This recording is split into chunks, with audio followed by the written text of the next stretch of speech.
बरतानिया ने अपनी हाल ही में असाइलम पॉलिसी में बड़ी तब्दीलियां की हैं। अब सियासी पनाह के ख्वाहिशमंद अफराद के लिए कवानीन और सख्त हो गए हैं। पनाह ना मिलने की सूरत में अफराद को फौरी मुल्क बदर किया जा सकता है और मुस्तकिल रिहाइश के लिए 20 साल तक का इंतजार करना पड़ेगा। ख़ानदानी ज़िंदगी का हक सिर्फ करीबी रिश्तेदारों के साथ रहने वालों को मिलेगा और हाउसिंग या हफ्तावार अलाउंस की ज़मानत को भी ख़त्म किया गया है। ये नई पॉलिसी पनाह गुज़ीन कम्यूनिटी और बरतानवी निज़ाम पर कैसे असरअंदाज होगी, इस पर बात कर लेते हैं। इमिग्रेशन लॉयर राना इनामुल्लाह खान मौजूद हैं। राना साहब, वेलकम टू सुनो पाकिस्तान। सर, नए कवानीन के तहत सियासी पनाह की जो मुद्दत है इसे 5 साल से कम करके 30 माह और मुस्तकिल रिहाइश के लिए 20 साल का बड़ा लंबा इंतज़ार जो है मुकर्रर किया गया है। वजह क्या है? देखें उज़ैर साहब, मेनली इसकी वजह तो यही है कि जो लोग विज़िट पे वहाँ जाते थे वो जाके साइलम क्लेम कर देते थे और गवर्नमेंट जो यूके है उस पे बेपनाह प्रेशर आता था, फाइनेंशियली तौर पे भी, और जो उनके एक हेल्थ केयर सेक्टर है उस पे भी बड़ा प्रेशर आता था। जाहिर है उनको आप फ्री में हेल्थ भी दे रहे हैं, आप उनको फाइनेंशियली बैकग्राउंड उनका स्ट्रॉन्ग भी कर रहे हैं, उनको रिहाइश भी दे रहे हैं, ठीक है, उनके खाने पीने का भी बंदोबस्त कर रहे हैं। और ये ना सिर्फ पाकिस्तानी बल्कि दुनिया के और जो कंट्रीज़ हैं जिसमें अफ़गानिस्तान है, श्रीलंका है, बांग्लादेश है, अफ्रीकन कंट्रीज़ हैं, ये लोग जाके भी साइलम क्लेम करते थे। और वो साइलम जो है वो 3-3 साल, 4-4 साल, 5-5 साल चलता रहता था और उनको गवर्नमेंट जो है वो फंडिंग करती रहती थी। तो उससे ये हुआ कि जो वहाँ के अपने जो उनके लोकल लोग हैं वो बड़े मुतासिर हो रहे थे। लाइक उनको अगर वो हॉस्पिटल जाते हैं तो वहाँ एक लंबी क्यू होती थी जिसमें अदर नेशनैलिटीज़ भी थी, तो उनको बड़ा वेट करना पड़ता था। या जो लोकल गोरा है उसको अपने फाइनेंशियली जो उसको पैसे मिलते थे गवर्नमेंट से उसमें भी कट ऑफ किया जा रहा था। तो उसका असर ये हुआ कि उन लोगों ने अपने होम कंट्री को छोड़ना शुरू कर दिया। ठीक है, वो ऑस्ट्रेलिया शिफ्ट हो गए, वो कनाडा शिफ्ट हो गए, ठीक है। तो इस पे जो लेबर गवर्नमेंट है इसने बड़ा फोकस किया और आपने देखा कि जो इनकी वज़ीर दाखिला है शुबाना महमूद, उसने बड़ी सख्त इस पे नोटिस लिया और उसने मीडिया पे आके ये कहा कि अभी ये स्टार्ट है, इससे मजीद सख्तियाँ होंगी। अच्छा, उन्होंने किया क्या है कि जो भी बंदा असाइलम क्लेम करेगा किसी भी कंट्री से, वो उसको 2-2.5 साल वॉच किया जाएगा।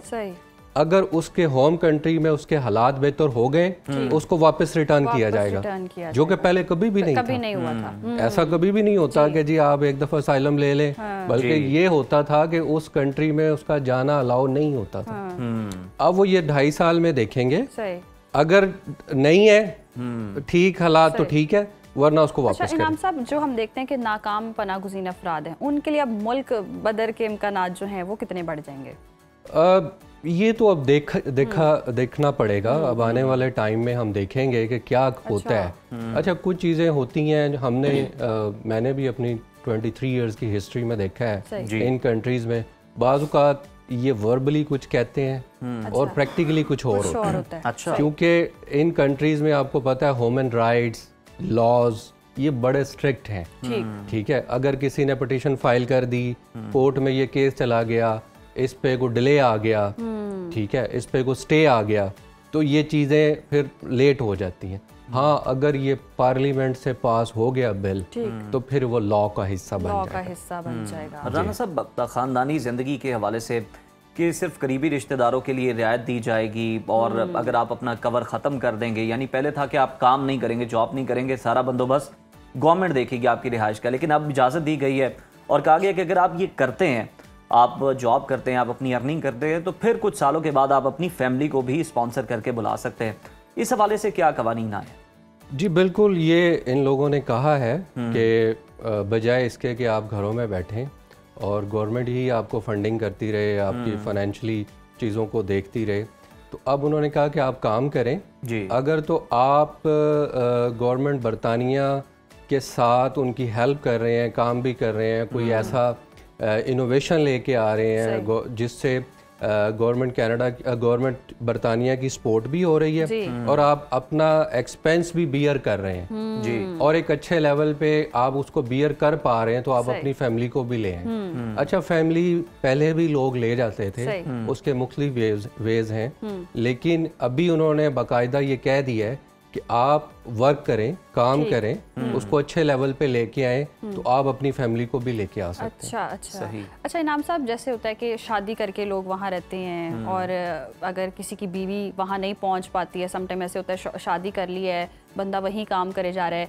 औरत का वीज़ा ही नहीं लगता, तो इसमें आसानी होगी या मज़ीद कॉम्प्लिकेशंस हैं? नहीं, जो तो लीगल केसेस हैं, जैसे आपने ये स्पाउस केस हम उसको कहते हैं। अब स्पाउस में जो वहाँ के नेशनल है, पासपोर्ट होल्डर है, उसका तो कोई इतना बड़ा इशू नहीं है, 2-2.5 माह में वो अपनी वाइफ को ले जाते हैं। हाँ, उसके लिए इन्होंने ये रखा है कि एक इंग्लिश लैंग्वेज कोर्स कर दिया है। जैसे अगर यूके नेशनल कोई बंदा है तो उसको, उसकी वाइफ को पाकिस्तान से, वाइफ है या हस्बैंड है, उसको वो टेस्ट जरूर पास करना है इंग्लिश का, लेकिन वो बड़े लो लेवल पे है, अंडर मैट्रिक लेवल का बंदा भी उसको पास कर लेता है। हाँ, ये आइल्स वगैरह से मुख्तलिफ है टेस्ट? नहीं, आइल्स ही है, आइल्स भी है, और आइल्स का नेमल बदल और भी है, लेकिन है सारा इंग्लिश का ही टेस्ट। सही। उसमें B1, B2 कैटेगरीज हैं, उसमें डिपेंड करता है कि वो आप कौन सा देना चाह रहे हैं। होगा वो यूके ही, उनको टेस्ट देना पड़ेगा। इनाम साहब, आप ये कह रहे हैं कि अब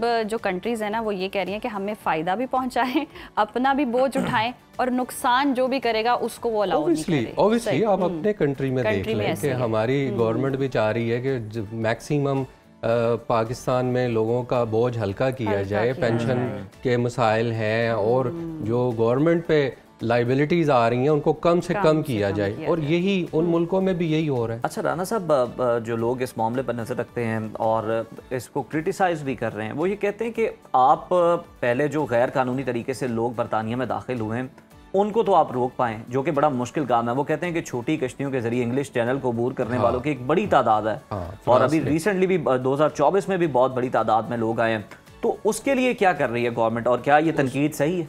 जी बिल्कुल ठीक है। फ्रांस के रास्ते छोटी फेरीज से लोग इंटर होते हैं, यूरोप से लोग आते हैं, वहाँ आयरलैंड जो दूसरे वाला आयरलैंड है, जो यूरोपियन आयरलैंड है, वहाँ से लोग इंटर होते हैं, और उस पे भी ये कानून लेके आ रहे हैं, और उसको ये काफ़ी सख्त इसके ऊपर पॉलिसी है, और जाहिर है अभी तो ज़ाहिर ये बिल्कुल स्टार्ट है। आने वाले दिनों में हम देखेंगे कि इस पे किस तरह से ये अमल दरामद करते हैं और कितनी सख्ती इस पे आती है, और उसका पाकिस्तानियों पे क्या असर होता है, क्योंकि हमारे पाकिस्तानी बहुत हैं वहाँ, और जो ऑलरेडी असाइलम लेकर बैठे हैं उन पर भी सख्ती होगी, और ऐसे पॉसिबिलिटीज हैं कि उनको वापस अपने मुल्क ये आपका बड़ा अच्छा क्वेश्चन है। मुझे यूके से बेशुमार कॉल्स आ रही हैं कि भाई हमने तो फलां 2 साल पहले अप्लाई किया हुआ है, हमारा तो टाइम बिल्कुल करीब आ गया। अच्छा, जिनका टाइम करीब आ गया या जिनका टाइम हो भी गया ना, उसको भी ये डिले करके बैठे हुए हैं। ये शायद उनको भी नए लॉ के अंदर ले,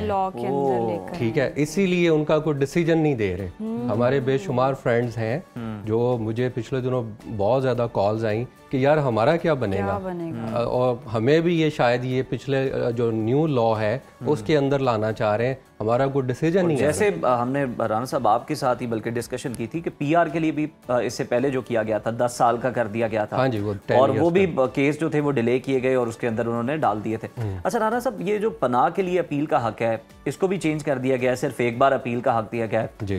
पहले ये कितनी बार था आपके पास अपील का राइट? पहले आप अगर आपका एक दफ़ा डिक्लाइन हो जाता था, फिर आप दूसरी दफ़ा कर लेते थे उसको थोड़ा बहुत चेंज करके, अपना कोई लॉयर चेंज कर लेते थे, और आप कुछ कर लेते थे 3-4 दफ़ा इसको ना। अभी इन्होंने इस पर सख्ती कर दी है और ये कहते हैं कि एक दफ़ा अगर डिक्लाइन हो गया तो आपको अपने होम कंट्री वापस जाना पड़ेगा।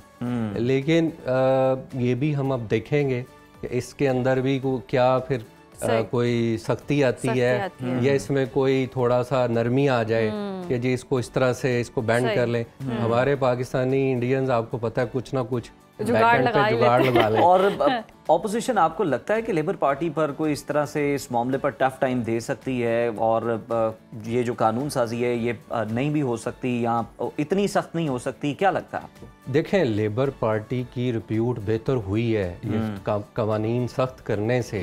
लेबर पार्टी की बेहतरी आई है। उस लोगों ने जो बरतानवी नेशनल लोग थे, जो वहाँ के लोकल थे गोरे, वो अपने होम कंट्री को छोड़ के ऑस्ट्रेलिया कनाडा शिफ्ट हो रहे थे। अच्छा, उनकी तादाद में बेहतरी आई है, वो वापस आ रहे हैं। तो उससे क्या हो रहा है कि लेबर पार्टी की अपनी रिप्यूट जो है, पार्टी रिप्यूट जो है, या लोगों में उनके लिए एक अच्छा जेस्टर जा रहा है वो कि लोग गोरे वापस आ रहे हैं। तो वो इसको फिलहाल तो वो उसको अपनाएंगे। और ऑब्वियसली इसमें जो ऑपोजिशन है उसका बहुत बड़ा रोल है। ऑपोजिशन ने ही ये पॉइंट उठाए थे कि देखें, आपके होम कंट्री के लोग आपके कंट्री छोड़ के जा रहे हैं, वो अपने दूसरे मुल्कों में शिफ्ट हो रहे हैं। तो वो अगर वापस आना शुरू हो गए तो लेबर के लिए तो इससे अच्छी बात नहीं है। आप देखें उधर के कनाडा में भी जो लेबर पार्टी है वो उनका भी यही हाल है। उन्होंने कैनेडियन गवर्नमेंट के कवानीन को सख्त किया, इमिग्रेंट्स जो कवानीन थे उनको सख्त किया। उससे जस्टिन ट्रूडो जो है उसने रिजाइन किया, अपनी गवर्नमेंट लेबर ने बचाई, वज़ीर आज़म चेंज किया और कवानीन में सख्ती लेके आए। लेकिन मैं बता दूं कि कनाडा साहब के इस्तीफा देने की यही वजह थी। हाँ, यही थी। आजकल जो उनकी तस्वीरें आ रही लगता हाँ, लेकिन मैं आपको बता दूं, यूके और कनाडा में बड़ा फर्क है। कनाडा नॉन इमिग्रेंट्स के बगैर, इमिग्रेंट्स लाए बगैर चल ही नहीं सकता। उनके पास इतनी आबादी नहीं है, उनके पास स्किल्स नहीं है। अच्छा, सख्ती की अभी हाल ही में उन्होंने इंडिया के भी ये जो कुछ गैंगस्टर्स हैं, ये कुछ 200 लोग उन्होंने वहां से भी निकाल बाहर की। जी, असल वजह यही थी कि इंडियन जो है स्टूडेंट इतना चला गया था कि वो फेक डॉक्यूमेंटेशंस पे, ये सारी सख्ती जितनी हुई है ये इंडियंस के लिए हुई है। और मेरे से लोग आगे कहते हैं जी कनाडा में कुछ भी नहीं है। मैंने कहा नहीं, ये गलत है, ये इंडियन सोशल मीडिया का प्रोपोगंडा है। आप मुझे बता दें कितने लोग कनाडा छोड़ के आए। कनाडा वालों को इस बात का भी गुस्सा है कि हमारे मुल्क का नाम बिगाड़ के कनाडा रख दिया। अच्छा इनाम साहब, ऑल्टरनेट अब कौन, जिन्होंने असाइलम करना ही करना है अप्लाई, जितनी सख्तियां हो गई हैं, कोई और कंट्री जहां वो जा सकते? कनाडा है जी, कनाडा वेलफेयर स्टेट है, कनाडा है, आपके यूरोप के बेशुमार कंट्रीज हैं। तो मैं तो वैसे इस हक में नहीं होता कि आप असाइलम की तरफ जाएं और आपको पाकिस्तान आना पड़े और आप वापस ना आ सके। ऑब्वियसली आपकी पूरी फैमिली इधर होती है। तो ये एक आखिरी हथियार है जिसको इस्तेमाल बड़ा सोच समझ के करना चाहिए। आप अपनी स्किल के बेस पे इतना कुछ है अब, ठीक है, कि आप पढ़े लिखे नहीं भी हैं, आपके अंदर कोई और हुनर है, आप उसको अडॉप्ट कर लें। आप वर्क परमिट ले लें, आप अपने विज़र्ड को स्टूडेंट पे कन्वर्ट कर लें, आप वहाँ लोकल बंदे से शादी कर लें, ठीक है। लेकिन साइलम को आखिरी हरबा रखे। उधर सब हंस रहे हैं। मतलब मैं ये कह रहा हूँ कि वो कश्तियाँ जला के ही आपने जाना, अगर आपने असाइलम के लिए और बहुत सारे वेज हैं तो आप वो कंसल्ट करें कुछ ऐसे कंसल्टेंट से। शादी करना भी बड़ा कड़वा घूंट होता है, पता नहीं किस किस से शादी करने। नहीं, आप अगर सिंगल हैं, मैं उनको बिल्कुल एडवाइस नहीं करूँगा। जो यहाँ पे ऑलरेडी मैरिड हैं और वो वहाँ जाके शादी करते हैं, वो बिल्कुल नहीं करना। सबूत सामने आ गए तो मुश्किल हो जाएगी। और आप अगर शादी भी करें तो उसको भी सोच समझ के करें और उसको लॉन्ग टर्म रखें। पाकिस्तान का नाम बदनाम ना करें। हमारे अक्सर लोग जो हैं वो शादी करके वहाँ छोड़ के और फिर अपने होम कंट्री वापस आ जाते हैं। हाँ, बिल्कुल अपने मुल्क के इमेज का भी ख्याल रखें। बहुत शुक्रिया राना साहब आपके वक्त का। और बिल्कुल असाइलम के लिए तो जनाब सख्तियाँ हुई हैं, लेकिन आप जिस तरह से दाना साहब ने भी सजेस्ट किया, आप अप्लाई ना करें। और बहुत सारी चीज़ें और बहुत सारे रास्ते हैं, अगर आपको नहीं मालूम तो आप किसी जो काबिल कंसल्टेंट है उनसे आप मशवरा करें, वो आपको ये रास्ते दिखा भी सकते हैं, बता भी सकते हैं।